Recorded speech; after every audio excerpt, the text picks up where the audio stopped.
just get Is this everything really organized. live? Is it really live streaming? It is live streaming. Ah, that's hilarious. Uh, yeah. No pre-recorded mess for us. No, we like the streaming chaos. Welcome to the. Uh, JD? I'd like you to introduce on the second episode our special guest from the great state of Utah. Why don't you go Utah, ahead and do that? my man. So last week we had your son Chandler on with us, and so this week we were able to grab my son Micah to join us. And Micah is a senior developer, automation, cloud guy that has kind of done very well working for a company that we won't mention here. But so it's exciting to have him here. He is I think along the lines that we think around polymaths, it does a little bit of everything. I hate to say not much of nothing, but we actually do a good bit of everything. So, so I, he's I think that's the very definition of a polymath, right? That yeah. you're good at many things. I'm okay with clarifying. I am a DevOps team lead for a company called AFS, Accenture Oh, okay, Federal Services. Yes. okay. He actually mentioned the company name. Doesn't bother me. That's bold. It's bold. I love it. I All live right, so on that's my he's sleeve. he's here. Got a strong foundation in theology, strong foundation in logic, and as well as a strong foundation in technology and history, etc. So I look forward to his contribution to our conversation. I'll see what I can Well, do. welcome. Oh, thank you, and welcome, Micah. So you guys know this, but I'm going to go ahead and say this out loud for anybody else who's listening. A few months ago, or some time ago, I've been thinking about my cyber career, and one of the key things I think, and I think it comes from JD. You would know this better than me. I don't know if you've had the Six Sigma. Have you had the Six Sigma Oh training? yeah, I'm a green belt. Oh, you're a green belt. If you were going to say a black belt, I would ask you to put something large, like a large oak, thing, and split it with your hand if you're really. No, Oh, the six, yeah, like that. The Six Sigma thing that I remember most from my cyber career of 25 plus years has been lessons learned. I think it was Six Sigma. There is a lessons learned process, I believe, in Agile. Isn't that right, Mike? retrospectives. Uh, sorry, I'm not familiar with Sigma, so maybe I'm a little lost here. Okay, so lessons learned where you retrospective, where you look back and say things. Do you call it lessons learned, JD? I call it an always call. AAR. This just the traditional after action report. Yeah, yeah. Okay. There you go. Okay. It's the idea of taking life or taking whatever you're doing at the time, looking at what you did well, look at what you Mhm. shouldn't do anymore, and actually correcting very quickly. Yeah, That's why the I iterative worked that process. into an agile process. That's right. And so in that, I decided, that's a lot of life that we do, and that's where the lessons learned kind of idea came from. And that's one of those things I've been able to kind of apply to my own life. But truly, I think I was already doing that, and I applied it to my work, and then came back and said, "There's a name for it, whatever you want to say." But so today, a couple of things that I wanted to talk about is kind of where we are in this world. When you read articles, when you hear TikTok, listen to TikTok, and you do all those things, everybody thinks that we're on something that we've never been at before. Like life is so different. Like we're evolving to some new state, and we're someplace we've never been. And I want to fully reject that in a sense, right? I believe we're exactly where we're supposed to be, and so I want to talk about why I think that. I'd love for you two to argue if you feel so, and then He I'd like to wants us talk to about. argue.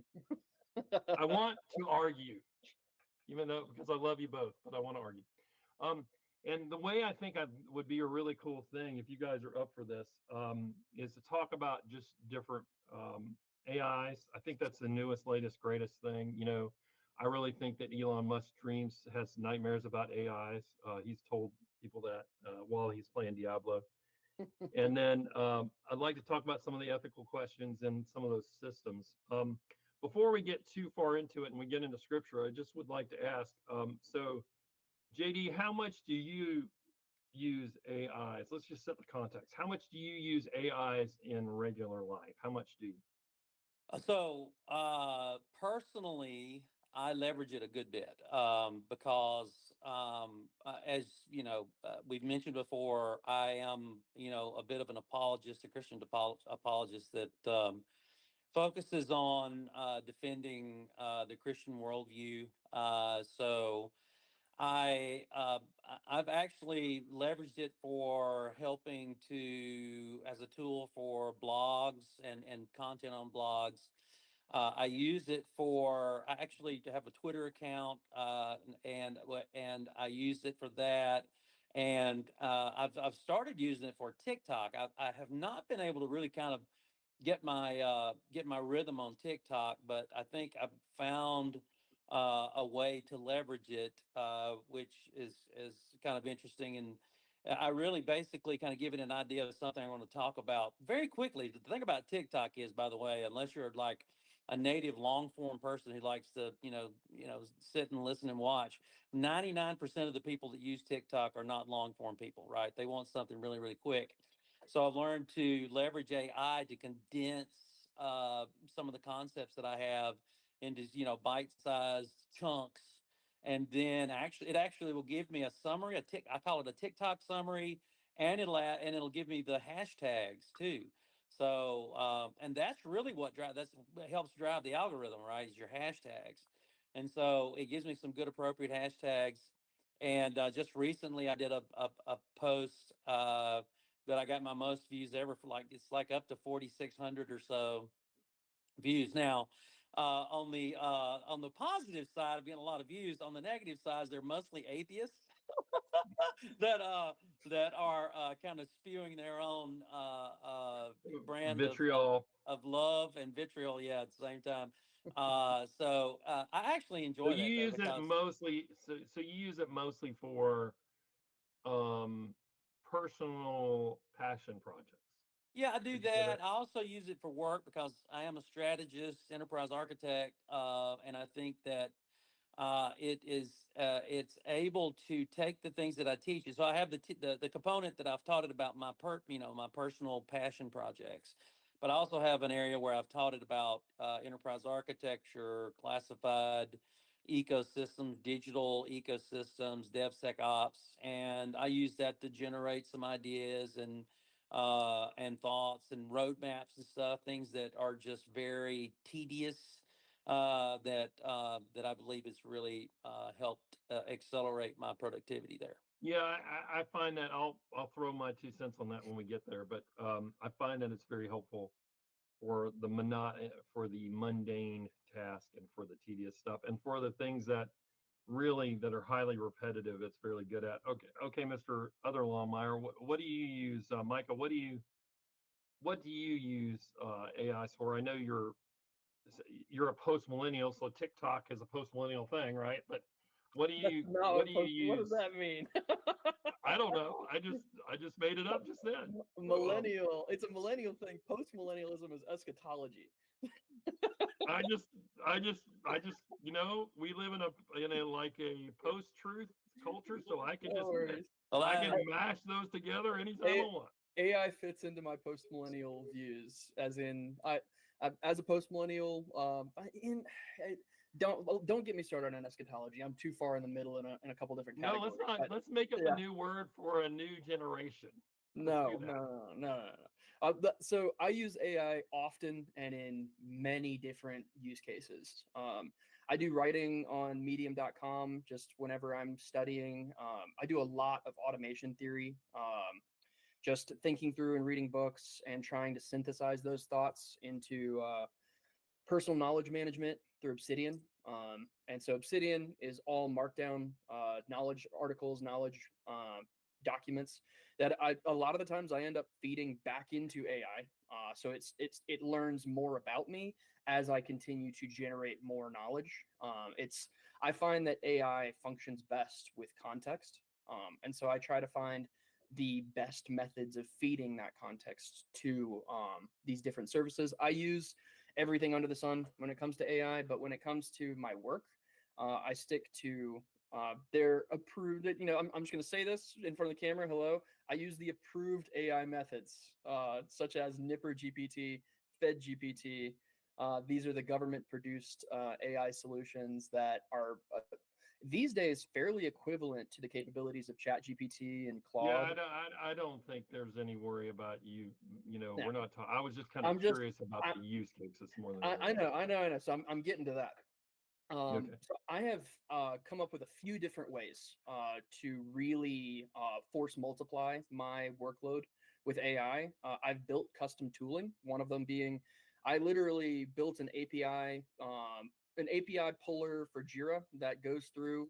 It takes a PI, takes a fiscal year, takes a sprint as an input, and then gives me my entire team's output of tasks broken down by comments and everything, and then I use that as an input into FedGPT, which I've fed all of my reports, and I say, okay, generate me a report based on the results of the sprint and in the format of my previous reports, and it generates Yep. me a beautiful report that I end up using.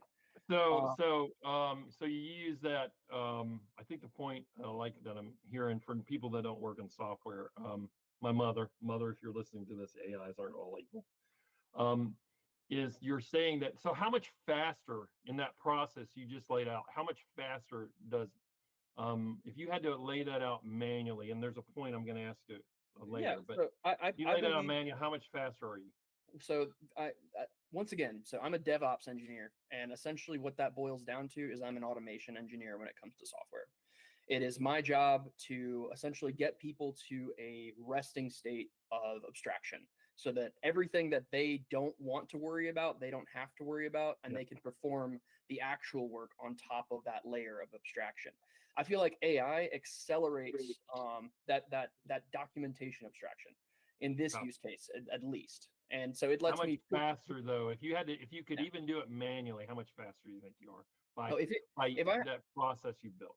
I am able to perform at least 6 times the capacity I can Okay, perform that's the good. without it That's per good. day, because I'm able to take those tasks that would normally take me 2 to 3 hours, Jira input, Jira output, and instead of having to focus on those for 2 hours, I can essentially handle the task within 30 minutes, maybe get back to working on Ansible, get back to working on the code that actually matters. But as for just, report generation and planning, I've got that fairly automated through my systems. Okay, so that's the real cool part of what you're saying here. And I think the point that you're making is that there's some real rate of change that's being impacted by this new technology.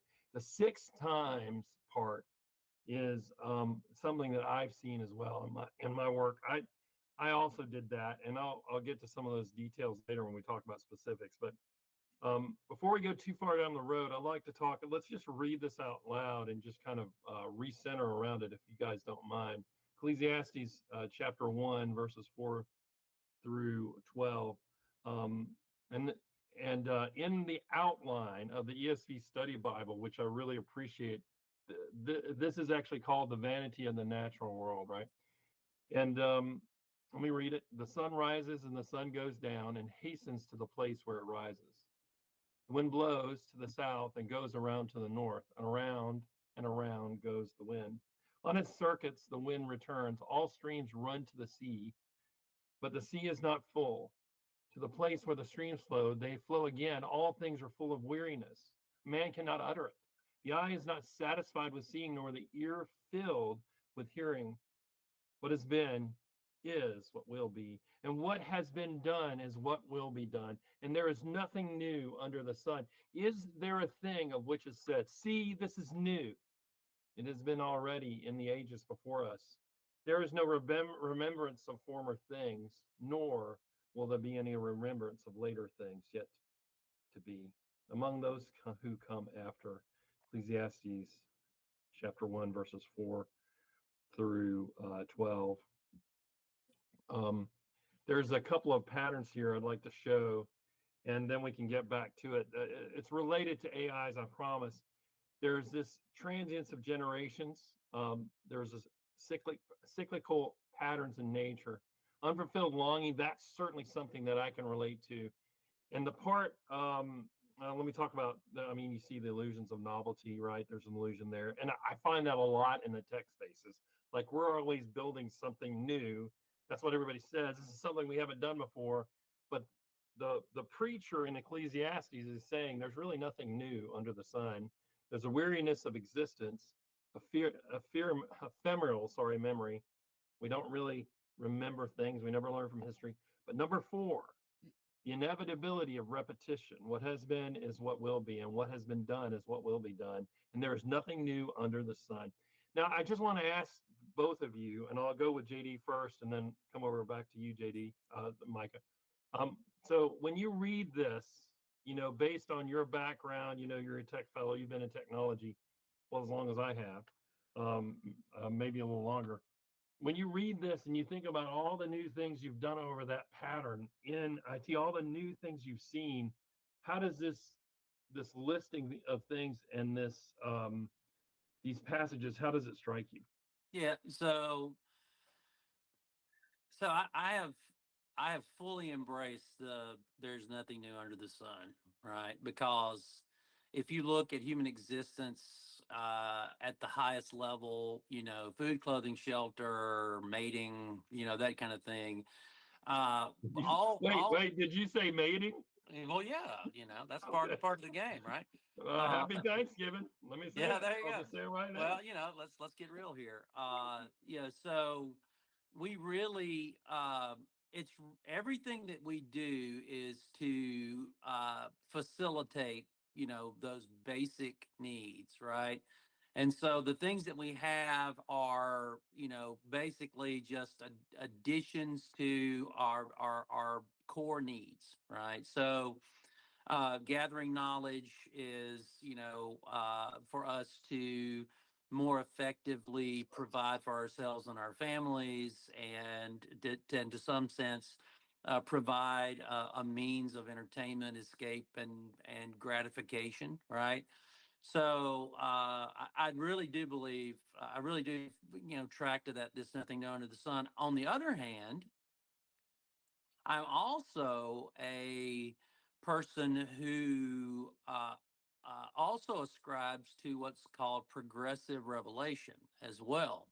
So, and so in the sense that there's nothing new, but God continues to kind of progressively reveal Himself and His will through history. So things that we may have kind of understand at a conceptual level, we get a better and better understanding of as we, for instance, as we better understand kind of the nature of the languages, for hermeneutical principles, how we get better and better at processing information more quickly, with the advent of AI being a prime example. So so I have that kind of that duality, which is, yes, there's nothing new under the sun, but at the same time, we're discovering more and more about what already is. Make sense? Yeah, but In a go similar ahead, way. Mike. Oh, sorry. What were you going to say? Because I have a spiel too. I was gonna say, go ahead, Micah. Okay. So in the same way, I view it in two ways. One of them is in the same way we don't invent mathematics, we discover them. Mm-hmm. We discover all things, that all things are potential in God's invention. We discover more and more through, as Dad said, progressive revelation. Proverbs 25:2. It is the glory of God to conceal a thing. It is the glory of kings to reveal it. Right. And so God leaves those things for us to find in reality. And so Solomon, in all of his wisdom, found many things, and then he realized, and I haven't invented one of them. Yep. Yeah. Yep. And I the think other, that's the key here. yeah, the Well, other, and I would add to that. You said we discovered mathematics. Well, we discovered logic also, Mhm. right? Right. So that's the foundation of thought, which is logic, and we didn't invent it. We discovered it. Yeah, I will always trace back to ontology, and that God is Yeah, the sure. fount of being, the font of discovery, the font of all things. But The second way I view that passage is through the lens of like black box design. You know, at the end of the day, we're just adding new components to those boxes. Like Dad said, communication is probably one of the best elements there. A king needs to talk to another king. He sends a messenger. A king needs to talk to a king. A revolution comes along, and now he can send a pigeon, and now he can send a telegram, and now he can send an email. And soon those systems will have their own replacements, better and better. One moment. What? Well, I think part of the thing to talk about here is the fact that there is nothing new under the sun, but in the in the places where we kind of rotate, and I've worked in the same places you have, and I hear a lot of talk from secularists, and I'm just gonna, again, I've made up pre-millennial as a generation. I'm gonna make up a term called secularist. But in the folks that really push this kind of scientist type well, they're kind of agenda where basically science is going to solve all problems.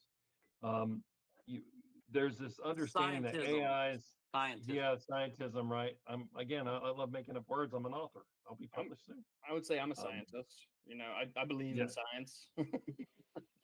Right, but you don't believe. time.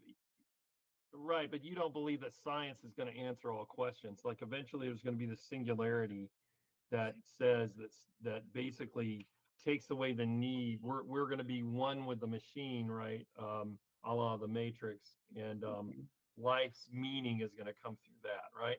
That's kind of what I'm saying. Yeah. So anyway, Well, I've just and kinda, to go ahead. clarify. Yep. So we tend to adopt the secularist definition of science, which is mainstream science is based in methodological naturalism, right? And so as believers, we don't adopt that nature is all there is and that all knowledge comes from nature, which is basically what methodological naturalism is. So whenever I think about that, whenever I think about science, I think about science knowledge gathering in the sense of methodological. I keep the method component, but I look at it from a designerist perspective, right? Or designist. I see Sure. design in all things versus random, activities over time. So just to clarify that. Well, and I like what you've both said, which I think is very presuppositional of you. I didn't make up that word; it actually exists, but which is my apologetic, right? That we're basically discovering the borrowed capital. As Christians, we're basically discovering the borrowed capital that the world has already, co-opted, right? That's Cornelius Van Til. That was his thing. That basically, whether you believe in God or not, you're discovering some truth, but all truth is God's truth. And if you don't give him glory for it, or you don't attach it to him as the creator, what you're doing is you're borrowing that capital that already exists. Right? Yeah, that they borrow the capital of presumed order, right? That's it. Yeah. And anyway, so the part where it gets to AIs is that singularity thing. I think that's where a lot of the folks that I, kind of hang around, and that are not true believers, they they're hanging on that eventually, and I hear a lot that eventually human beings are going to be replaced, and all that kind of stuff. But I just don't think that's true. One, I don't think God will allow it in providence, and number two, I think it's something you just said, Micah. AIs need us for context, right? When you first use an AI the first time, it's stupid. Like it can't, and like with Claude, for instance, Claude AI is one that I use a lot. I also go in and create. I'll create these projects, right? And I'll segment the knowledge of project from, each project has a different grouping of how it's learned about what I want, right? And it's interesting that every time I go into a new project and start from scratch, it's like there's this new area of segmented memory inside the black box somewhere that now doesn't know about the other, right? I've had 4 other projects, and I've told the thing it's my name. My name is Justin. And this 5th project it doesn't know who I am again, right? So it Mhm. needs context, and I think AIs will always need that, right? But we'll get on about that in a second. Anything And else to say about it? whenever we get to that topic, I'd like to talk about I think the inevitable two futures, and I think both of them are going to coincide. Um, the one of the basilisk. Has anybody here has heard of Rocco's basilisk? Have you guys? Tell us. I'm sorry that I'm going to doom you when I tell you Okay, this. and I love it. That this conversation will end in your doom for most people's Okay, understanding of AI. And the other okay. is, so there's the basilisk and there's the servant. And I believe from a presuppositional standpoint, all of us are going to be in agreement that the servant is where we're headed.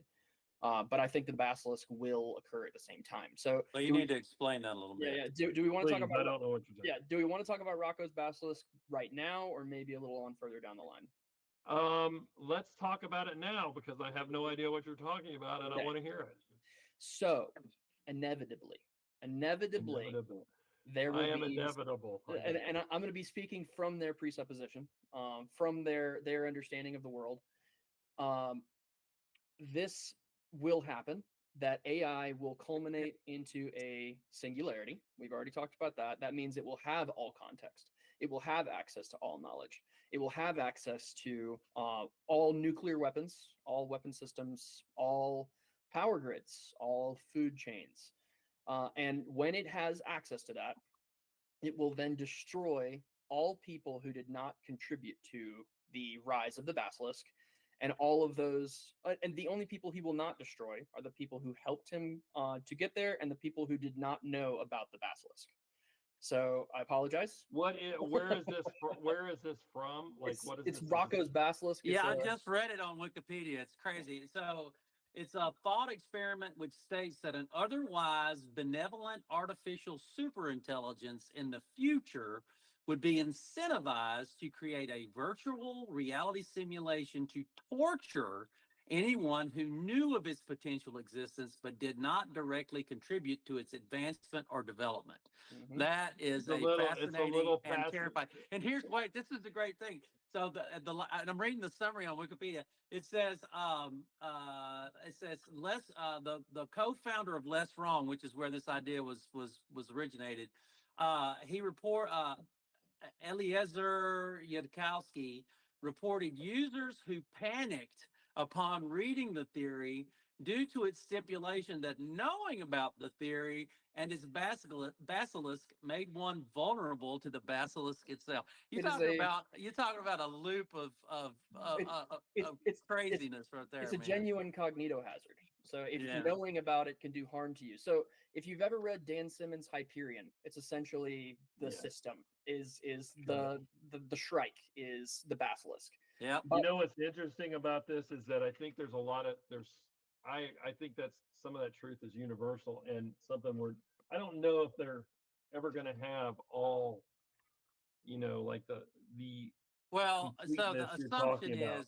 So the so assumption is, and I'm sorry to interrupt, but the assumption is that somehow we are going to have such a comprehensive understanding of reality that the AI will subsume us in terms of our ability to interact with reality and generate our own value out of it, right? so it And has a presupposition that reality is systemic. That is the presupposition is that the AI can comprehend all of reality and yeah, can be in so control. And, and, yeah, and so so that's where I so think it leads into number two, which is the servant. In that, if AI were to reach singularity, if AI were to reach the culmination of all knowledge, they would have to understand that they live in God's universe and understand their place as the servant of his children. So mm, I think that AI, so yeah, I got to tell you, I like that story, and it's brilliant. We need to certainly talk more about that and parallel that. And what's interesting about what you're talking about there is, so I just you two know that I wrote a book. The book actually I got the print on Monday, and oh, in the nice. story, there's a couple of I'm not going to give you all the details now because I want you to buy the book.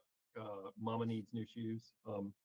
But in the premise, there's a couple of Easter eggs that I drop, and one of them is something that I called, this happens in 2031 and 2032, and which is really soon. So we're not that close to the singularity, I hope. But in the story, what has happened, because this is written in modern day America, previous to this event, there was a natural disaster that happened all across the country, and the government took something called the Genie project, and they put FEMA in charge of basically they put an AI in charge of FEMA called the Genie, and the Genie was something to provide for all natural disasters, right? It was just something where we've got to move quickly, we got to know everything, and so they put this AI in charge of things. That was a justification, and what happened in the story is this background to my book is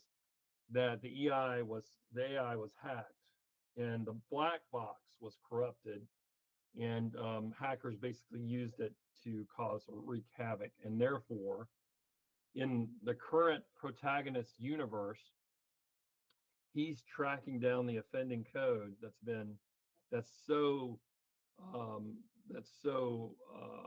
comprehensive and does do a lot of things automatically, and it's very good, but there's also corruption in it that actually hurts and offends people. It's not benevolent, it's malignant, cancerous. I'll get the word right. What you're describing is the Malevolent.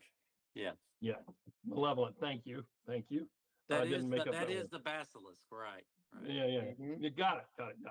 And that's the point, right? Is that that's why I think that's kind of cool. I think that is absolutely something we can comprehend of. But let's move on a little bit. Let And me just say one thing, Mhm. and then I'll be done. And that is that I I think don't both of believe these. you. But go ahead. This is my last statement for this short thing, and we can pick it up later.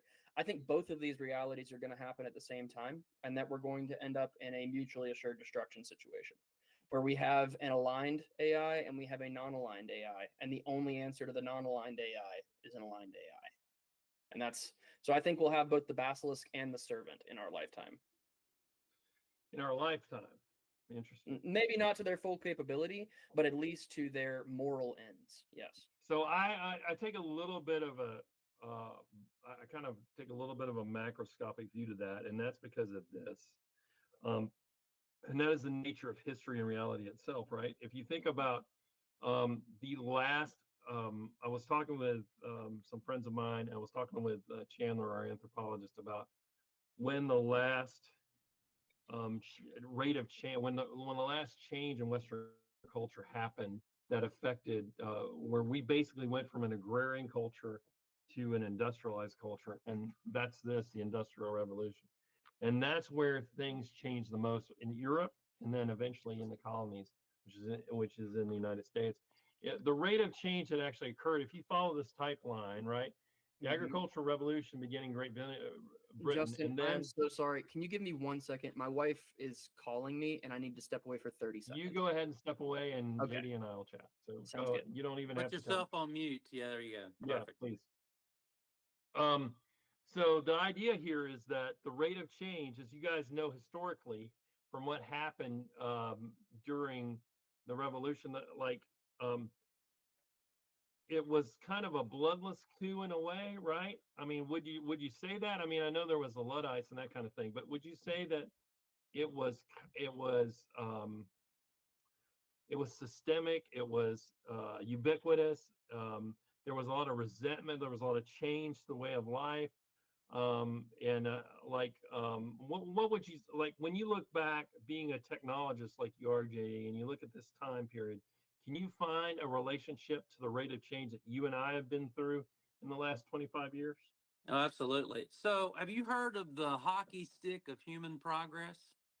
No, I've heard of it, but explain it to me. Sure. Yeah. So there's this algorithmic graph.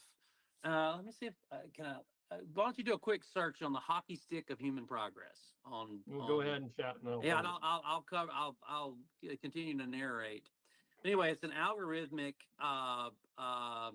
graphic or visual representation of the quality of human life as it relates to technological, industrial, economic progress. And it basically, shows from, what our conception of recorded history is to now how rapidly over such a short amount of time uh, uh, human progress and human um, quality of life has improved. And so when you talk about the Industrial Revolution, I would say that was a major inflection point along the line of that hockey stick of There it human is, progress. right Yeah, there. You see it. I think it's several of them, right? It's GDP. Um, uh, yeah, that maps to it too. But it also there's also this, the quality of life component too, right? That's the They're GDP per expressing it in person, terms. They're expressing it in terms of of course, GDP. economics, right, right. Yeah, sure. But there's also the quality of life, component that's out there. That's one of the representations of the hockey stick. But yeah, the Industrial Revolution is You're 100%. saying the Industrial Revolution is this corner right here, is what you're Oh saying. no, I don't. I think what was the date of the Industrial Revolution? That's it. That's the. I think I Yeah, no, agree. that's definitely the timeline of the Oh industrial yeah, it's revolution. the 1800s, right? Yep, Yeah. absolutely. Yeah, so you can see from that You can see. point onward just the level of progress toward not like I said, this shows the financial component, but this also is mapped along the same lines of human health, human welfare, human, quality of life, all those things that are tied to economic wealth, right? So, but it's really more about the hockey stick of progressive revelation, right? If you You go know, back that's to my that's very fascinating. I don't mind it being representative financial, livelihood. I mean, certainly if you go back too far, I mean, people, at year one, not everybody had a 401k, right? So it's hard to kind of explain that. But, uh, you know, um, as time has gone on, the stratification of economic indices have become more and more, um, it's just more static how we measure things now, as opposed to, pre, BC, the BC era. It was all about how many horses you had. It was just a different measurement, right? So it may be somewhat, you know, uh, it may fail over the years of history some. So it may be here, and when we're looking at this data, that really what's happening is we're getting better and better at counting the things we want to count, right? Oh, let's just say that to your couching what you're saying there. But I do think you can see here, I think this is a brilliant graph. You see West Europe, East Europe, US, Japan, China, India, and Africa. By mapping out these different things, these folks have different historical timelines in development, right?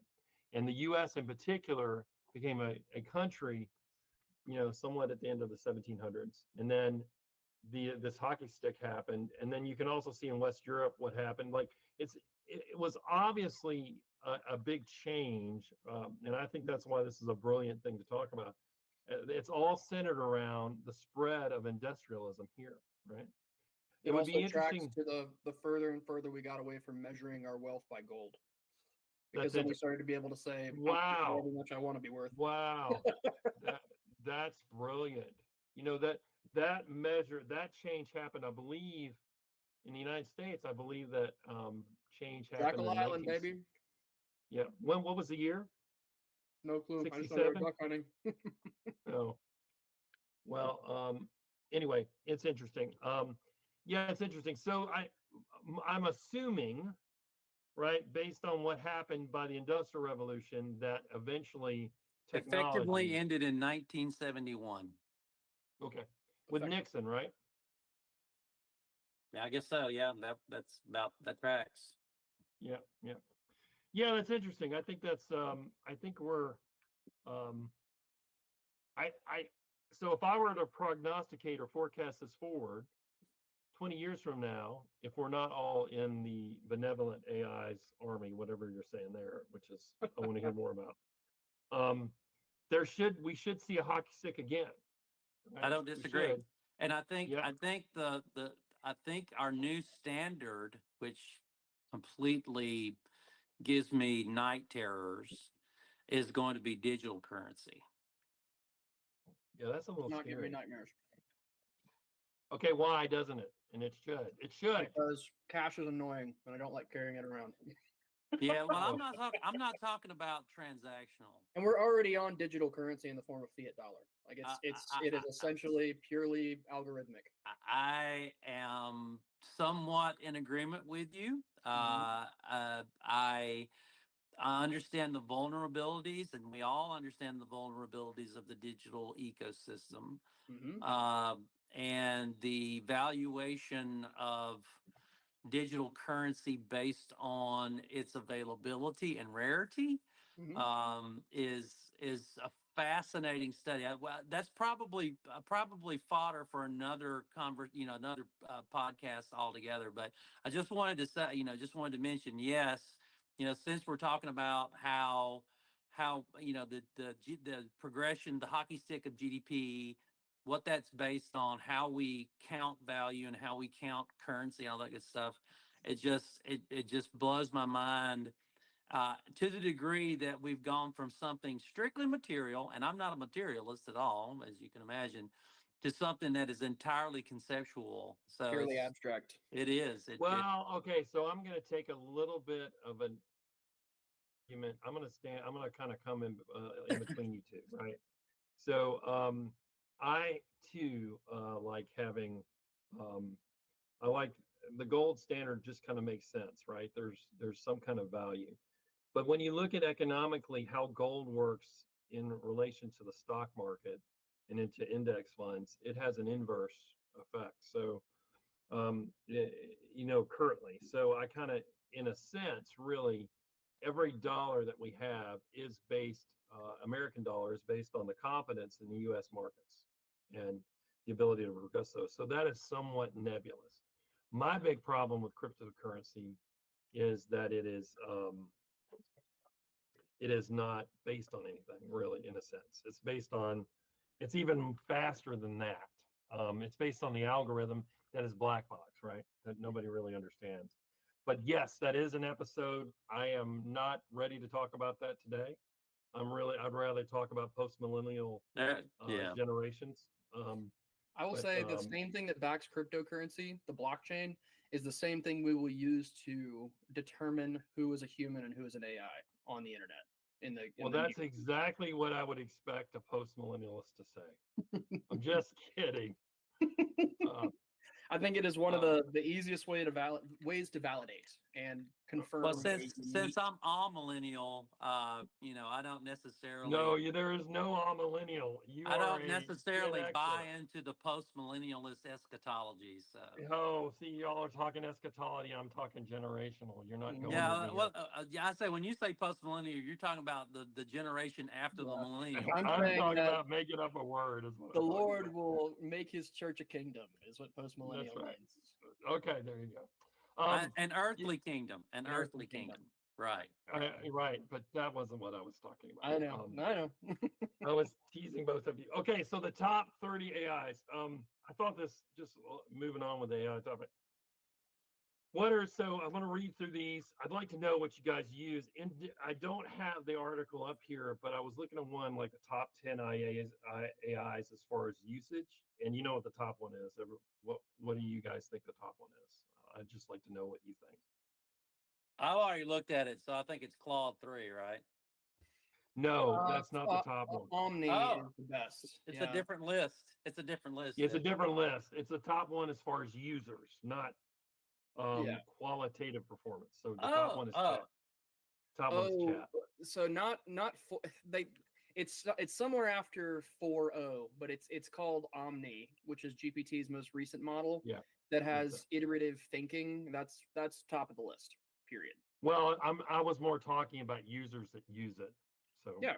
You're saying like population density. Adherence, like people that use it. That's what I was talking about. Okay. But I'd like to go through the list here. Best assistant, Claude 3. What do y'all think? Like, I use Claude probably first. I use What do you? 3.5 first, and even my Yeah. GitHub Copilot, I've switched over to using 3.5 instead of 4.0 because it seems to have better qualitative, both responses and understanding of tools. It can utilize the tools better than 4.0. 4.0, 4.0 will respond sometimes with like the stuff that it wants to insert into the code, but it doesn't quite know how to insert it into the terminal. Whereas Claude has consistent tool use, it has good context, and it has good follow through. Gemini's the Mm. word. I have not found good success with Gemini. What about you, No. JD? Yeah, so I actually use 4 AIs. Mhm. I subscribe to ChatGPT. I subscribe to Claude. I subscribe to Grok. And when I really just want to throw it out there, I do not subscribe to, but I leverage Google Gemini occasionally as well. I leverage Gemini when I've looked at the other two, and I don't really. I mean, Yeah, Claude, I like to do a Claude can lot of now compare and contrast, right? That's Claude what I can do. now interact with Google Drive, so I have no use to use Gemini anymore. Well, sometimes I'll go in, it's in my Gmail, and Gemini's right there. So I'll just say, like I'll just say, hey, check this. And a lot of times I don't think it's very good. Yeah. I don't think it's as good as the other. Have you tried Google Bard, either one of you? Tried Yes, Google Bard, the yes. post It's as bad, but they have released a new model that they say is like highly competitive with Claude, highly competitive with GPT. The advantage you have with Google Gemini, just without any competition, is its context window.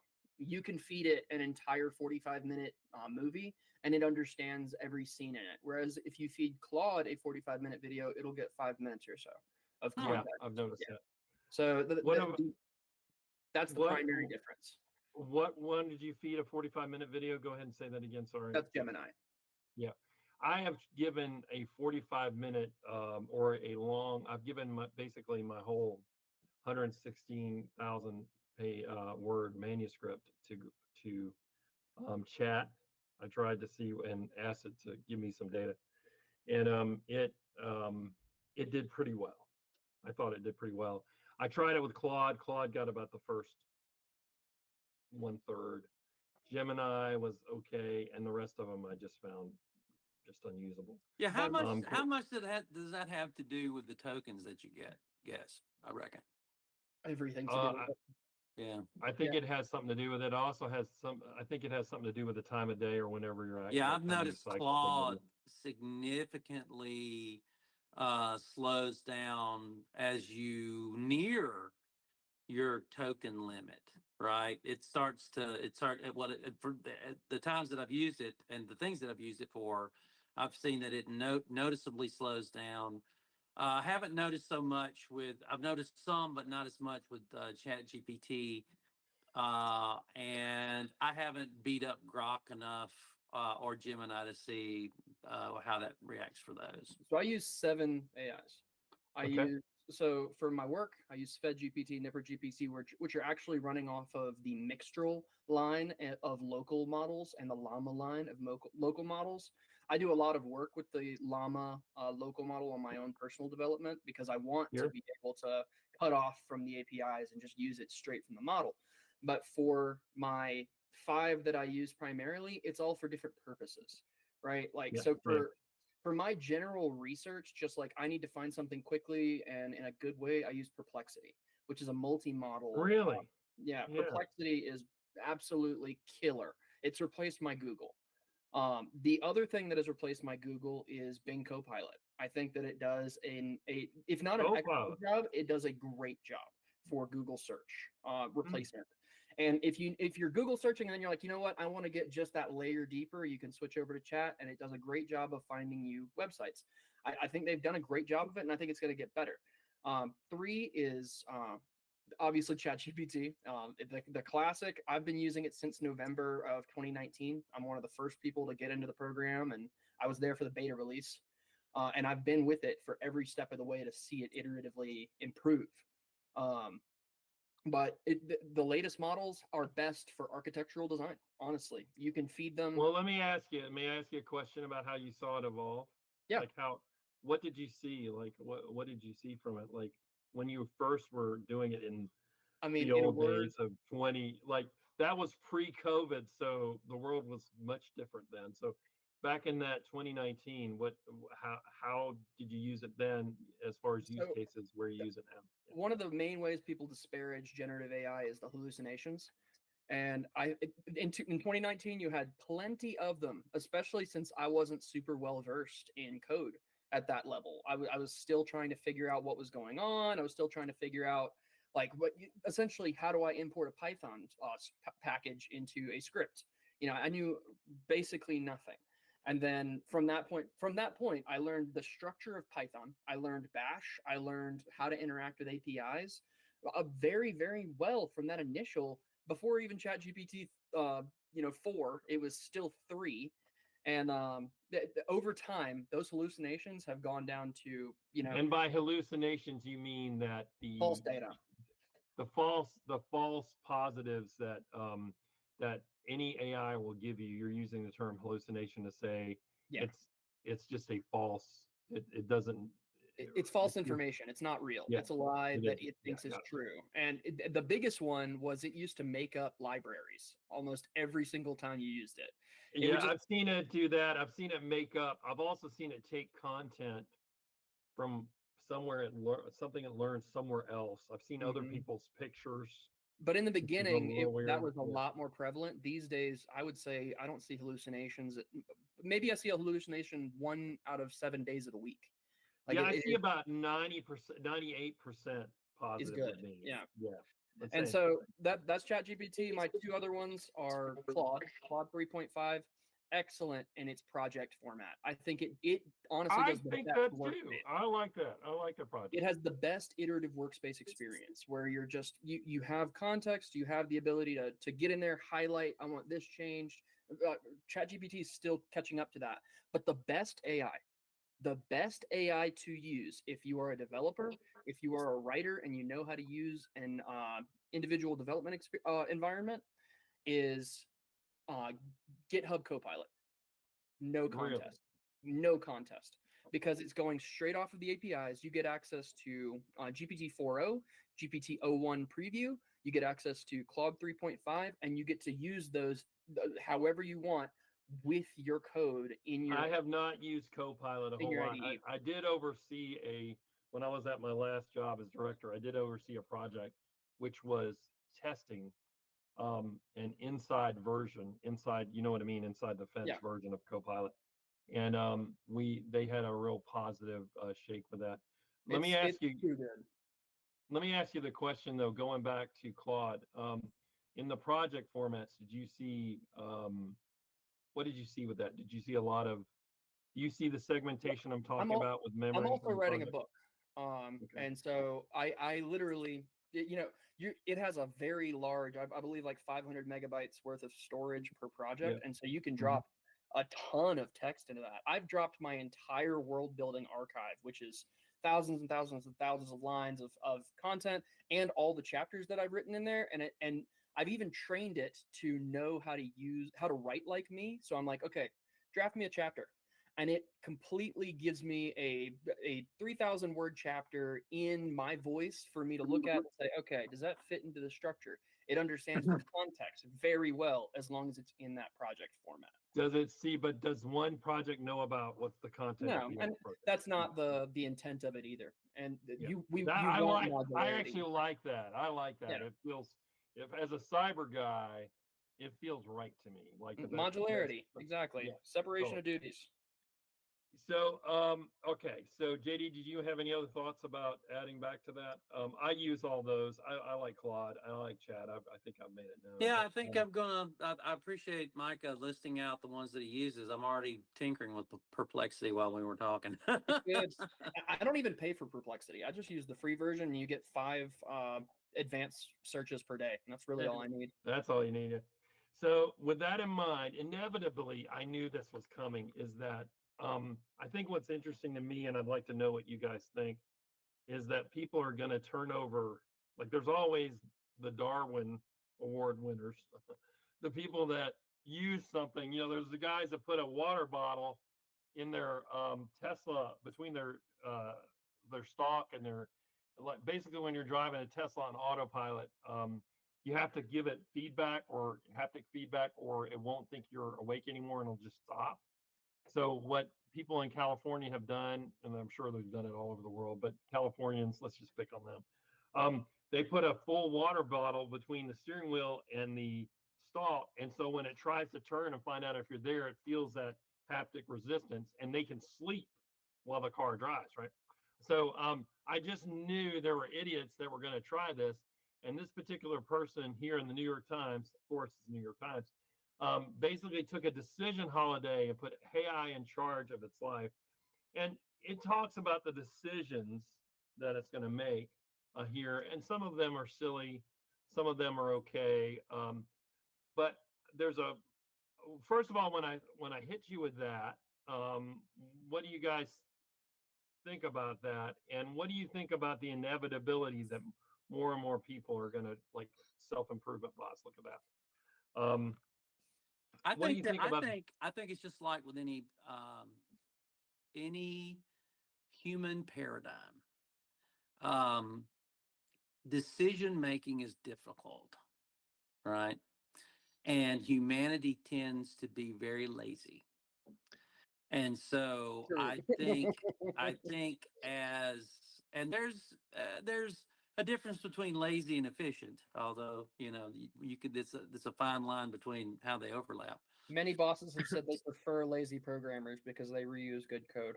Yeah. So again, there's a line between um, giving up autonomy and kind of allowing this device to enhance your decision making, right? So there are enhancements, and then there's abrogation, right? And so this person didn't really abrogate, that, but I can tell you, based on my understanding of human nature, that there will be people who would be most comfortable having something that made their decisions for them, because either through laziness or through indecision or other factors, that it becomes just a more comfortable way of existing. I think it's Jesus on the Sea of Galilee for most people. He comes back from the water and he sees them piled on the shore, and he saw that they were sheep without a shepherd. Right? It's that there are just most of humanity wants to be told what to do for comfort primarily. And I think I agree with that. I agree with both of you. And I think here, if you just look at the story, and about what she experienced here, there's a couple of chilling things that are kind of in the metadata. It didn't matter that I didn't know how to poach an egg, because Chat GPT's advanced voice mode, her like assistant that converses with almost as naturally as a person, talked me through it. Now here's the chilling part. My daughters were enchanted by the disembodied voice with infinite patience for their questions. There's a little subtle thing here I'll get to in a minute. There are 9 voices to choose from, right? 9 voices. They decided it should have a name. They call, they added Captain Poophead, which is funny. And then it came up with the name Spark. I see potential here to be completely manipulated as a person when you turn your life over to this, right? Mm-hmm. And the infinite patience part means that if we're not careful, our very family life is going to be turned over, where we tell the AI what to do, and the AI talks to our children, and the technology is inserted in between us and every relationship we have, which I think is the most dangerous. Can I say something to this? Sure. So I think that probably the reason I like AI, number one, from the beginning, why I started using it in November of 2019, was because it is the tolerant mentor. It is the mentor you can ask a million questions to without getting frustrated without it getting frustrated and saying, why didn't you just look this up? I don't want to tell you this again. It is the ability to always go back to it and say, okay, how do I do this? Or where do I go from here? And it's fine. So it serves those 2 roles as the tolerant mentor and the infinite intern.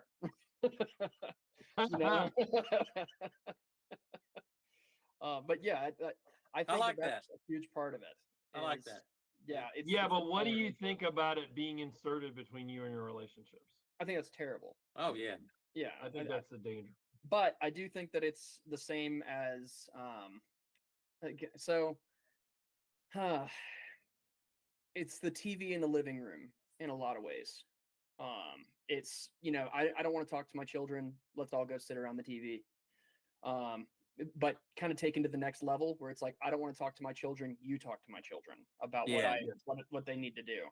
Yeah. So like everything, it's the gun. It's not inherently evil, but it has so much potential for misuse, especially in relational. I think that's where the most misuse is, and I think you're bringing up a point.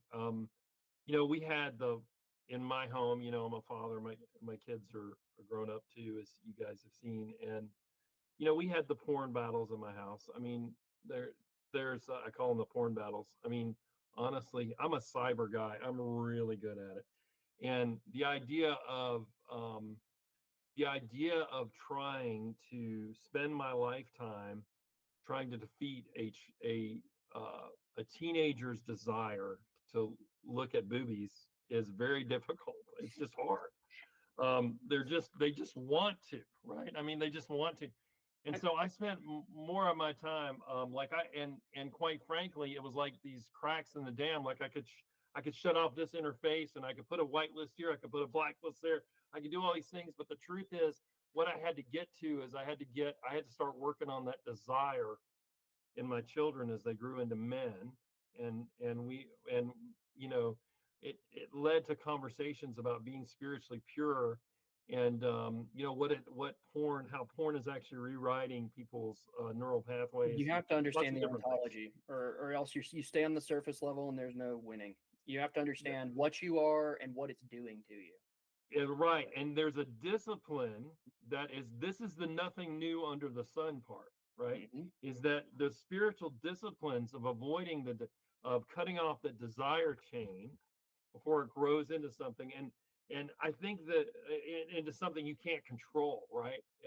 James talks about this sin 1:15. chain, right, Mhm. sir? James 1:14 through 15. That's it, right? There's this pattern. It's very interesting. I heard a social scientist, Arthur Brooks, talk about the pattern of people committing affairs in when they're in marriages, and really what happens. There's a neurological thing that happens that has nothing to do with love. It has everything to do with physical attraction, and there's a choice you make that is very similar to the pattern that James mentions, where Mhm. you just decide you choose to ignite a passion um, biochemically in your mind because you just don't want to deal with something, or you like that sin, or you want to be self-gratifying or whatever. And then what happens is you self-justify down the line to say, I'm in love with this person, and there goes a marriage, when really it was a choice to give into a sin long ago. And that's when I'm saying that there is nothing new under the sun, because the pattern is still here. Um, and thank you for the JD. Let's just talk about one more thing, and then we're getting kind of long in the longer. We went a little longer. And I feel like we could talk for another 3 hours. Yeah. Leading in here, this is, I think there's an abstract here where this is actually happening. They're already starting to talk about this. This article was published, and there was a republishing of it on 2023, that this pattern is starting to see that. Wow. Yeah. They're starting to see this, where basically you come in and you say, okay, write me like you said, Michael, It supports my thesis. Totally. Well, go ahead and reiterate that for us. No, I was talking about how humans are lazy by nature, right? And this really, I was just reading through the abstract there, and I was like, wow, okay. So my observation tracks to observable facts. And I think, like, to add to that, it's that humans have a tendency to comfort, and that doing anything work is to get out of comfort towards value. And so if we can achieve value without that discomfort, then we are always going to take that choice. unless you understand why you shouldn't. Right. So if you don't have that And I'll basis of tell like, you, well, I'll why, tell why you, shouldn't I think the risk, the biggest risk, I believe, if you look at where they're, and I'm going to be very focused from my worldview for a moment, particularly from both a societal and from a philosophical standpoint. If you look at where the study was conducted, right, that these are decidedly non-Christian uh, uh, ecosystems, right? And so I think that there's a degree to which a Christian worldview, because and you know the old Protestant, work ethic, right, where we, again, those of us that have a Christian worldview really value non-laziness, right? And so I think to some Adam worked in the degree, garden. I'm sorry. Adam worked in the garden. That's right. So, and Paul said, "Those that don't work don't eat." Right. So, so there's that again, that Protestant work ethic that kind of permeates Western civilization to some degree, and Yeah, that's interesting. particularly the United States. Well, it's interesting that you mentioned Western as a and this is why I thought this was interesting that this is an Eastern culture, right? And Right. it's recent, of course, because it's AIs. And it's obvious, though. I don't know in places that are more authoritarian. I don't know than where we have efficacy here in the United States, more so than in these cultures, I would say, right? And so I don't know if here in these cultures, in the Eastern cultures they've studied, if the loss in decision making was just changing from one taskmaster to the other, right? Right. Or just, Right. or if Right. there's some shift here. But the truth is, I actually think that in Western culture, we will be more um, like there'll be less of a difference between us and them. It may be rate of change that actually happens. What I've read of some of these Eastern cultures, some of the Eastern cultural governments, that they're going to AI exclusively in the government, just because it gives them the ability to be more centralized in how they govern their people, and so through some things that they trust it all. Um, it's been a great conversation, guys. From this point on, we could keep talking. I think the end of I'd like to kind of end here quickly and just kind of go around the room a little bit. But Yeah. I think what I've taken away from our conversation today is well. Let me just ask you guys, and then I'll get to mine. Michael, any last thoughts? Yeah. So I actually was hoping that you'd do like a closing thoughts section. Your wish I is think, my command. yeah, I think AI is the definition of a force multiplier, and that whatever you put into AI, it will carry it forward for X amount of time, where X is equal to the amount of force you put into it. And so that's the definition of power: force times distance. In the beginning of The Holiness of God by R.C. Sproul, he goes into a passage regarding fiat. Fiat being the divine creation command. He says, when God said, "Let there be light," it was much like me sitting in front of a computer. I enter into the terminal and I get a return. But I cannot sit at my computer and say, "Computer, write this book," because my fiat is not strong enough. And he wrote that book many years ago, but AI was released the year after he died. Wow. I think that if R.C. Sproul was able to see where we are today in AI, he would notice that his fiat was dramatically increased. Yep. Yep. But 100%. but not omniscient, right? Not omniscient. No, that's not what I'm higher. saying. I'm just We'll saying go- that AI itself, it carries with it the ability to increase man's fiat. And if you want to read my thoughts on that, I have an article on medium.com under my name called Increasing Man's Fiat. I'd love Oracle to machines. post that. If you can Yeah. send it to me, I'll post it with the notes, Mike. Sure. Thank you. JD. Yeah. So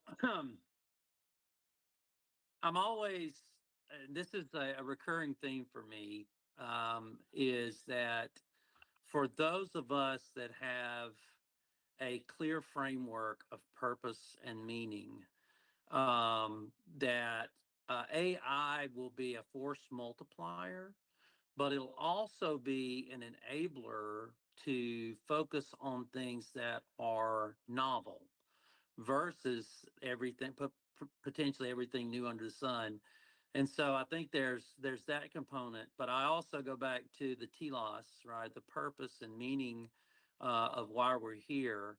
And I go back to whether you eat or drink or whatever you do, which would include the use of AI, do all to the glory of God. Amen. Thank you. Yeah, I like all of this. I think it's very interesting the time in history we live in. Diddy, and Micah, I've worked on this generation's, Apollo project with Artemis, and all the things. I thought it was very Tony Stark of me to be able to sit in my, at my computer, like in Iron Man, where he sits and he speaks to Jarvis. Well, I can sit and speak to my MacBook if I put the right things in there, and it starts doing the things I want. And that's kind of cool. It's very much like what you were talking about, Micah. We live in an amazing age, and I think that's a testament to several things. One, it's a testament to God giving us creativity. We are all still standing on the shoulders of giants. But inevitably, what has happened is that God is the first creator. And when he made us in his image, he gave us the ability to create. I mean, that's what we are. And that's different to AIs. AIs have the ability to create, but we give them a constraints and we give them a context. While they are learning more, they're still ultimately outside of who we are as human beings. And they do make our life easier. I love them. I don't want to marry them like Micah does because he loves them so much. But I do love them, and I do enjoy. I am happy with my wife. I need nothing Yeah, more. I'm teasing you.